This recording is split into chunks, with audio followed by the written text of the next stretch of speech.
The one thing I do have to sort of say I enjoy about having been in my field for so long is that you are not surprised by things you do. They tend to come out kind of exactly what you expect. So the experience of living in the house hasn't been as in a way as I suppose as surprising as I might have hoped. Although I'm not sure I particularly was looking forward to being surprised. But it's a very comfortable home to live in. And the family enjoy it. It's great for entertaining. Whenever we have guests and dinner parties and things like that, it's a real pleasure to have a space that you kind of feel proud of.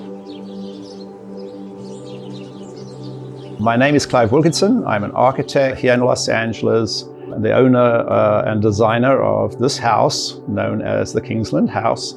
And it's located in the Palms Mar Vista area of Los Angeles, and not too far from the ocean. The home was built from 2016 to 2018. It took 2.5 years for various reasons. And the firm that delivered it was Clive Wilkinson Architects, also based here in Los Angeles. I studied architecture in South Africa and London. I kind of got into this by accident because I really wanted to be a writer. But growing up in South Africa, there wasn't an adequate degree challenge in literature, English literature in particular, and my family couldn't afford to send me overseas. So I was looking around, and my sister was studying architecture at the time, and they had a great first-year all-round arts course. Great way of looking at the world and at art and culture and society. And so I thought I'd learn a lot through that, went into the course and did very well because I was the one guy in the class who didn't care about failing because I didn't really intend to stay with it. And then I fell in love with architecture. I previously had a house in West Hollywood and for various reasons was exiting a marriage. And so I needed to build a new house, went searching across the West Side, doing the usual thing that people do of plotting things on a map and saying, I'll go and check these out. And I came to this site. It seemed strange. It was kind of raised up. And the house was like a jungle. It was like a little cottage covered with very jungle-like bamboo, big tropical kind of trees and plants. And you couldn't see the view at all, literally couldn't see the view at all. The house was just like enmeshed in this kind of jungle. But there's a public walkway at the side. And so if you went on the public walkway, you could kind of see that this went down literally like 7 stories down the hill. And so you could see there was a view. I was lucky enough to get it. Then went about looking if there was anything salvageable on the site. And the only thing that was salvageable is like one wall on one corner, which also gives you kind of little extra advantages in not having to make your setbacks quite as big. So we kept a wall, but everything else was kind of scraped down. The shape of the land and the access from the street all kind of suggested a 3-story house. And also, because the views really are panoramic, it made sense that your living space is at the top. So this is, some people refer to it as an upside-down house. And we liked the idea of the top floor being living, social for the whole family, the next floor down being the master bedroom and guest suite and garage and entry, and then the bottom level being really the kids' level. As I was kind of going through the design process towards the end of it, I met someone called Elisabeth. And Elisabeth and I connected very, very quickly. The whole thing just flowed into a natural relationship. We've been inseparable ever since. So the house needed to kind of evolve a bit, and it mostly meant doing furnishing of the house because that's something that hadn't been settled completely. You could work together on something like that. So the aesthetic, from the architectural point of view, is very much had been predetermined, and that was kind of my baby, my firm's baby. Elisabeth got involved with things like the choice of the marble on the island and stuff that was still has quite a big impact. It's really interesting how a house can become the sort of receptacle of a relationship, and it shapes the relationship, and the relationship shapes it. I'm Elisabeth Wilkinson, and we've been living here now about 6.5 years. When Clive and I met, we were both going through divorces, and we had separated from our spouses, at the same time, made commitments to new properties at the same time.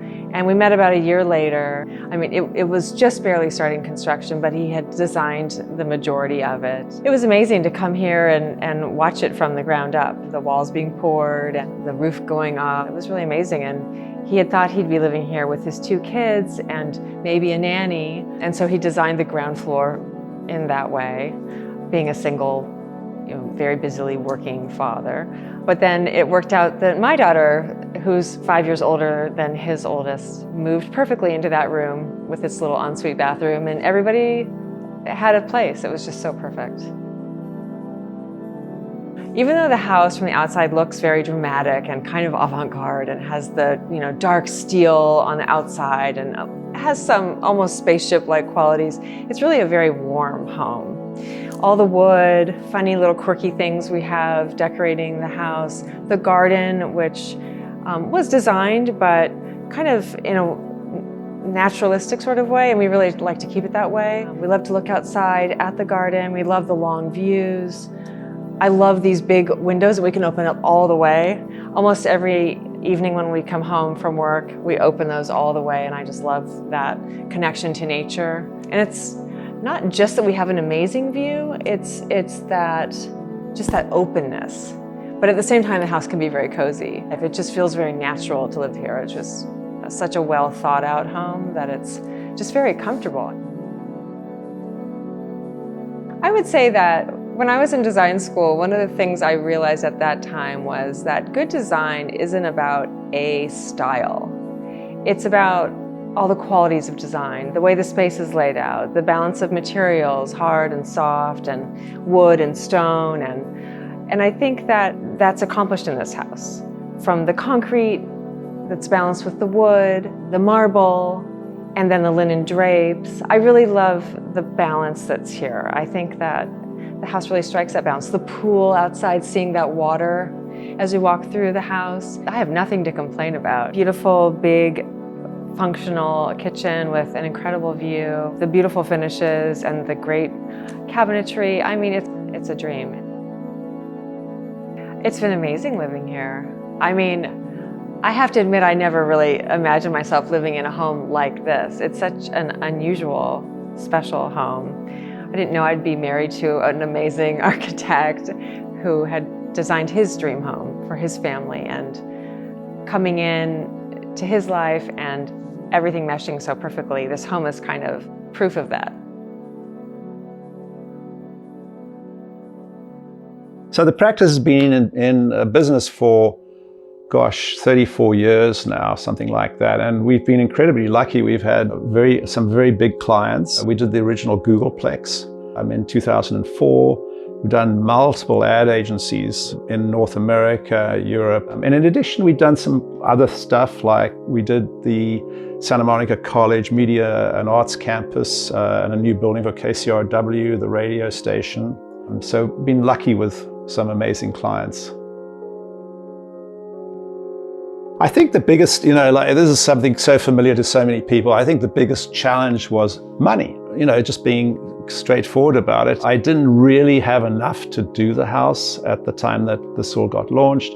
We got the pricing back from contractors, and we were kind of forced to take the lowest bid, and then even then have to kind of look at, cost savings. But that, again, we've always said we enjoy that sort of process of like, how do you maximize impact with as little as possible? A lot of the materials used in the house I think to a lot of people would look much more luxurious than they are. We have wall paneling in wood, for instance. Now, if you were in a house in Bel Air or something like that, that wall paneling with wood would all be done in a shop and pre-assembled on panels, which could be hung on the wall neatly, no fixings or attachments visible whatsoever. And the dollar number would be up here. And what we have is a site carpenter applying wood directly to the wall with nails, angled through the tongue and groove joints so you don't see them.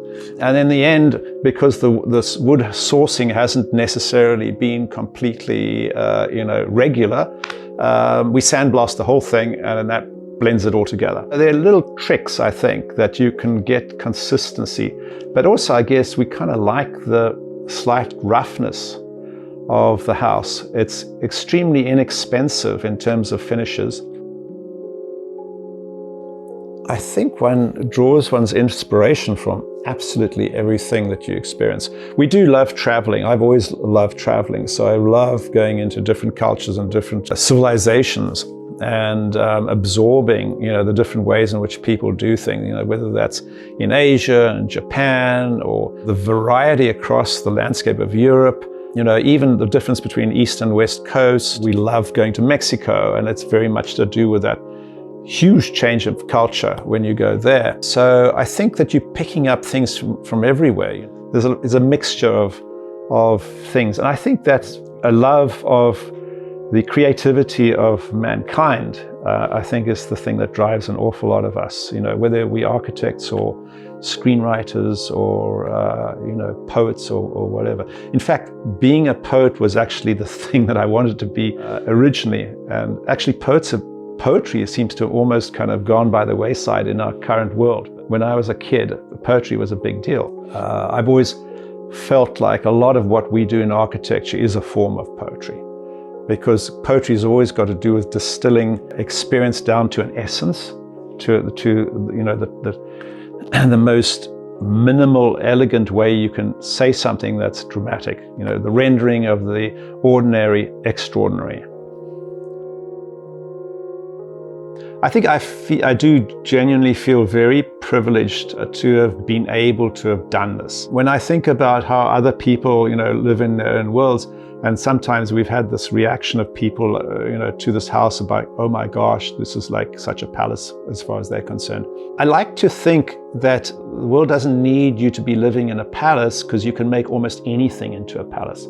You can make the tiniest little cottage into a palace.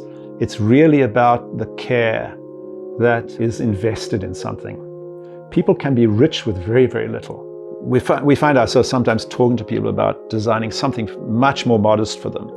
And I really think that the thing that you try to communicate with them is that the tiniest thing can be a luxury.